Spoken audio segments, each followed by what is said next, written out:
नमस्कार। हम पढ़ रहे हैं राजस्थान हिस्ट्री और कल्चर। तो मुझे हिस्ट्री की बुक में ये बहुत ही महत्वपूर्ण तिथियां दिखी, तो मैंने सोचा पहले इसी तिथियों को करवा देते हैं और फिर हिस्ट्री को स्टार्ट कर लेते हैं। तो जितनी भी वर्तमान समय तक महत्वपूर्ण तिथियां हैं तो वो अपन पढ़ने का प्रयास आज करेंगे। तो सबसे पहले देखो, 550 ईस्वी में मंडोर के प्रतिहार वंश की हरिश्चंद्र द्वारा स्थापना। तो ये उस समय का है। सबसे पहले हरिश्चंद्र ने मंडोर के अंदर प्रतिहार वंश की स्थापना की थी। फिर 551 ईस्वी में वासुदेव चौहान द्वारा पादलक्ष में चौहान राजवंश की स्थापना की थी। ये तिथियां बहुत ही महत्वपूर्ण हैं, याद रखनी है। 1739 में प्रतिहार शासक नागभट्ट ने चावड़ों से भीनमाल को छीना था। 1780 में प्रतिहार शासक वर्षराज गद्दी पर बैठा था। 810 में प्रतिहार शासक नागभट्ट द्वितीय ने कनौज पर अधिकार किया था। वेरी वेरी इंपॉर्टेंट है ये, वेरी वेरी इंपॉर्टेंट है। जो इंपॉर्टेंट होगा वो अपने चिन्ह करते जाएंगे। कनौज वाला प्रश्न तो बहुत बार आता है, तो ये 810 में है, ठीक है। और 836 में प्रतिहार मिहिर बहुत शासक बना, कोई ज़्यादा इंपॉर्टेंट नहीं है। 885 वाला इंपॉर्टेंट है क्योंकि यहाँ महिपाल को बीनमाल का शासक बना दिया जाता है। और 1018 में प्रतिहारों पर तुर्कों का आक्रमण और प्रतिहार वंश का क्या हो जाता है अंत, तो ये भी आप ध्यान रखेंगे। 1071 में सोड़देव ने ग्वालियर से दोसा आकर कछुआ राजवंश की नींव डाली थी, ये इंपॉर्टेंट है। 1113 में चौहान शासक अजय राज द्वारा बढ़ानकों का दमन किया गया था। 1158 में चौहान विग्रहदार चतुर्थ का सिंहासन पर बैठना।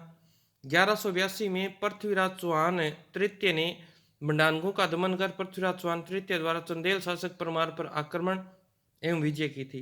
1187 में पृथ्वीराज चौहान तृतीय द्वारा गुजरात पर आक्रमण किया गया था और आबू के शासक धारावर्ष को पराजित करना। 1189 में मोहम्मद गौरी का बठिंडा दुर्ग पर अधिकार करना, और बठिंडा पंजाब में पड़ता है, तो ये ध्यान रखना। और आपके गुरुजी भी ध्यान रखना, इस बठिंडा दुर्ग से संबंध रखते हैं कि हमारे जो पुरानी वंशज थे वो बठिंडा दुर्ग में ही रहा करते थे, और वो बठिंडा दुर्ग के हम क्या थे उस समय, राजा थे, तो इससे हमारा संबंध है। 1191 में, ये तो बहुत बार पेपर में पूछा जाता है, पृथ्वीराज चौहान तृतीय द्वारा मोहम्मद गौरी के मध्य और उत्तरायण का प्रथम युद्ध हुआ, जिसमें गौरी की क्या हुई थी, पराजय हुई थी। और 1192 वाला तो इतिहास के अंदर बहुत महत्वपूर्ण है, पृथ्वीराज तृतीय और मोहम्मद गौरी के मध्य उत्तरायण का द्वितीय युद्ध, जिसमें पृथ्वीराज तृतीय की हार हुई और मोहम्मद गौरी की विजय हुई थी। 1222 में इल्तुतमिश ने गुजरात अभियान के लिए राजस्थान में प्रवेश किया। जालौर और मेवाड़ राज्य में उसने क्षति पहुंचाई थी। 1240 में राठौड़ों द्वारा मंडोर में राज्य की स्थापना की थी। 1241 में चौहानों की शाखा हाड़ा द्वारा बूंदी राज्य की स्थापना की गई थी, और ये तो भी मेरे याद नहीं कौन से पेपर में आया था, पीछे के पेपर में पूछा गया है। 1290 में दिल्ली सल्तनत पर खिलजी वंश का अधिकार और जलालुद्दीन खिलजी का सुल्तान बनना। 1291 में जलालुद्दीन खिलजी द्वारा रणथंभ पर 2 आक्रमण, हमीर चौहान द्वारा दोनों बार खिलजी सेना को असफल लौटाना। 1301 इंपोर्टेंट कर लेना, अलाउद्दीन का जालौर आक्रमण और प्रथम शाखा। 1303 में अलाउद्दीन का चित्तौड़ दुर्ग पर अधिकार पद्मनी के लिए जो किया था रतन सिंह जी, इसमें वो वही कांड है ये। 1304 में खिजर खां द्वारा चित्तौड़गढ़ दुर्ग को खाली करना, और 1305 में अलाउद्दीन का जालौर आक्रमण, तो ये सब तिथियां महत्वपूर्ण हैं। फिर 1398 में तैमूर का भारत पर आक्रमण। 1433 में राणा कुंभा का मेवाड़ की गद्दी पर बैठना। 1437 वाला तो इम्पोर्टेंट है, मेवाड़ और मालवा के मध्य सारंगपुर के युद्ध में कुंभा की विजय होती है। 1456 में मालवा और गुजरात के मेवाड़ के विरुद्ध चंपानेर का समझौता होता है। 1457 में मालवा और गुजरात का मेवाड़ के विरुद्ध संयुक्त अभियान की असफलता। 1468 में कुंभा की मृत्यु होती है। 1508 वेरी वेरी इंपॉर्टेंट, 8 और 9 में राणा सांगा का गद्दी पर बैठना। 1517 वाला इंपॉर्टेंट है क्योंकि यहाँ खातौली के युद्ध में राणा सांगा के हाथों इब्राहिम लोदी पराजित होता है। और फिर 1519 में इब्राहिम लोदी की पुनः पराजय होती है। 1519 में गागरोन के युद्ध में राणा सांगा की मालवा के सुल्तान मोहम्मद के विरुद्ध विजय होती है। फिर 1526 में पानीपत का प्रथम युद्ध होता है। 1527 में महाराणा सांगा और बाबर के मध्य खानवा का युद्ध होता है 16 मार्च को, पर यह 17 मार्च याद रखना है आपको। 1531 में राव मालदेव का राज्यारोहण होता है। 1540 very very important, Uday Singh का चित्तौड़गढ़ पर अधिकार और 9 मई को कुंभलगढ़ में महाराणा प्रताप का जन्म होता है, ये याद रखना है डेट। 1544 में शेरशाह और मारवाड़ की सेना 5 जनवरी को युद्ध करती है। फिर 1562 में आमेर और मुगलों की संधि हो जाती है। 1567 इंपॉर्टेंट करना है, अकबर का चित्तौड़ पर आक्रमण होता है, दूसरा तृतीय शाखा है क्या, हाँ तृतीय। 1570 में नागौर दरबार लगता है जिसमें चंद्र सिंह भी शामिल होता है, ये ध्यान रखना। 1572 में महाराणा उदय सिंह की मृत्यु होती है। 28 फरवरी को प्रताप का गोगुंदा में राज्य समारोह होता है। 1573 में मान सिंह भगवंत दास टोडरमल का प्रताप से वार्ता के लिए मेवाड़ में आगमन होता है। और 1574 में आपके गुरुजी यानी राय सिंह जी का 24 जनवरी को बीकानेर की गद्दी पर बैठना होता है, तो ये याद रखेंगे। 1576 में मेवाड़ के विरुद्ध मुगल सेनापति मान सिंह की नियुक्ति, 3 अप्रैल की को घोषणा और 18 जून को हल्दी घाटी का युद्ध होता है। 1581 में 11 जनवरी को चंद्रसेन की मृत्यु हो जाती है, भूला बिसरा शासक जिसे कहा जाता है। 1582 के अंदर महाराणा प्रताप और मुगलों के विरुद्ध आक्रामक नीति का सूत्रपात और दिवेर की विजय होती है। और 1597 में महाराणा प्रताप का क्या हो जाता है, स्वर्गवास हो जाता है, ये भी याद रखना है। 1612 में बुरहानपुर में बीकानेर के राय सिंह का 22 जनवरी को देहांत हो जाता है। 1614 में एलिचपुरा में मान सिंह की मृत्यु हो जाती है। ये ध्यान रखना, ये राजस्थान से बाहर एक्सपायर हुए हैं दोनों ही, 1612 और 1614। और 1615 में मेवाड़ मुगल संधि हो जाती है जो अमर सिंह के समय हुई थी। 1624 में माधो सिंह हाड़ा द्वारा कोटा राज्य की स्थापना होती है।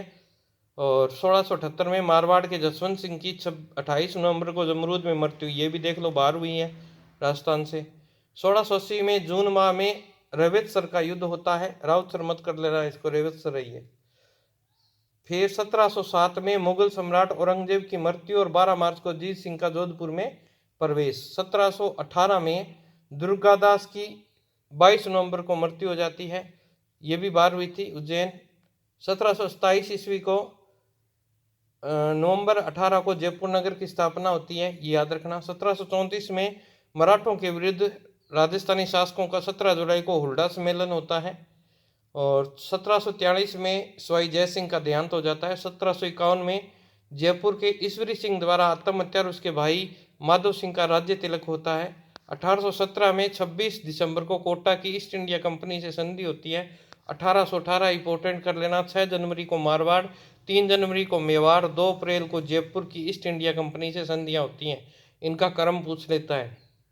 1857 नसीराबाद में सबसे पहले 28 मई, 3 जून को नीमच में सैनिकों द्वारा, और ध्यान रखना रीट वालों को तो याद होगा ये प्रश्न अभी आया था, नसीराबाद में 28 मई को, फिर 3 जून को नीमच में सैनिकों द्वारा विद्रोह, फिर एरनपुरा में 22 अगस्त को क्रांति का सूत्रपात, फिर 18 सितंबर को अवा युद्ध, फिर मैकमोहन की मृत्यु होती है और 15 अक्टूबर को कोटा में विद्रोह और पॉलिटिकल एजेंट बर्टन की हत्या होती है, ये इंपॉर्टेंट है, याद करना, इसका क्रम पूछा था, इनको व्यवस्थित कीजिए।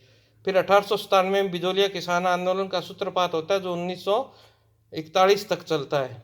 फिर 1903 में महाराणा फतेह सिंह का दिल्ली दरबार का बहिष्कार और चेतावनी राचुंख्या की घटना 13/2 लिखकर भेजे थे केसरी सिंह भारत ने। 1912 में 23 दिसंबर को लॉर्ड हार्डिंग पर बम कांड हुआ था। और 1918 में क्रांतिकारी दामोदर दास राठी का 2 जनवरी को देहांत और प्रताप सिंह बारठ का 7 मई को बरेली सेंट्रल जेल में स्वर्गवास हुआ था। 1938 में राजस्थान की विभिन्न रियासतों में प्रजामंडलों की स्थापना हुई थी। और 1941 में केसरी सिंह बारठ को 14 अगस्त को निधन हो गया था। 1942 को भारत छोड़ो आंदोलन और शासकों से अंग्रेजों का संबंध विच्छेद कर यह आंदोलन शुरू हुआ। 1945 में अर्जुनलाल सेठी को 23 दिसंबर को अजमेर में देहांत हुआ था। 31 दिसंबर और 1 जनवरी 1946 को अखिल भारतीय देशी राजलोक परिषद का उदयपुर में अधिवेशन, और ये पेपर में पूछा गया प्रश्न अभी आया था। 1947 को भारत आज़ाद होता है 15 अगस्त को। 1948 में 18 मार्च को मत्स्य संघ, फिर 7 दिनों बाद में 23 मार्च को राजस्थान संघ, और फिर एक पूरा शुरू वाले से 1 महीने बाद में वृहद राजस्थान का निर्माण होता है। फिर 1939 में 15 मई को मत्स्य संघ का राजस्थान में विलय हो जाता है। 1950 को 26 जनवरी गणतंत्र दिवस की घोषणा होती है, और 26 जनवरी को आबू व देलवाड़ा क्षेत्र को छोड़कर सिरोही का राजस्थान में विलय हो जाता है।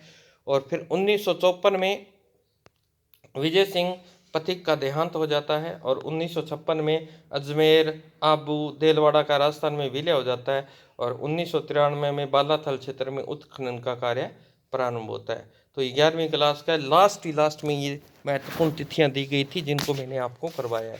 तो एक बार इनको बार बार रिपीट कीजिएगा क्योंकि यहाँ से प्रश्न बार बार आते हैं।